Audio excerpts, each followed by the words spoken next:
Good morning. நேத்து ஒரு முக்கியமான நம்ம டிஆர்பி வெப்சைட்ல இருந்து ஒரு முக்கியமான அறிவிப்பு வந்திருக்கு. என்ன அப்படின்னு சொல்லிட்டு பார்த்தோம்னா, இதுவரைக்கும் நம்ம டெட் பாஸ் மார்க் வந்து லாஸ்ட் மந்த் குடுத்திருந்தாங்க இல்லையா? குவாலிஃபையிங் மார்க் வந்து ஜெனரலுக்கு வந்து 90 மார்க்ஸும், BC, BCM, MBC, DNC, PWD அவங்களுக்கும் வந்து 75 மார்க் தான் வந்து குடுத்திருந்தாங்க.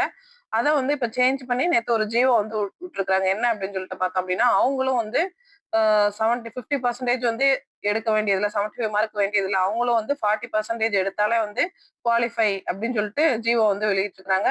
தெளிவா வந்து குடுத்துருக்காங்க பாருங்க.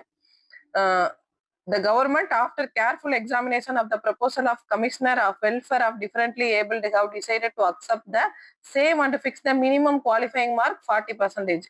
அவங்களும் வந்து 40% எடுத்தாலே வந்து பாஸ் அப்படிங்கிற மாதிரி வந்து ஜியோ வெளியிட்டிருக்காங்க.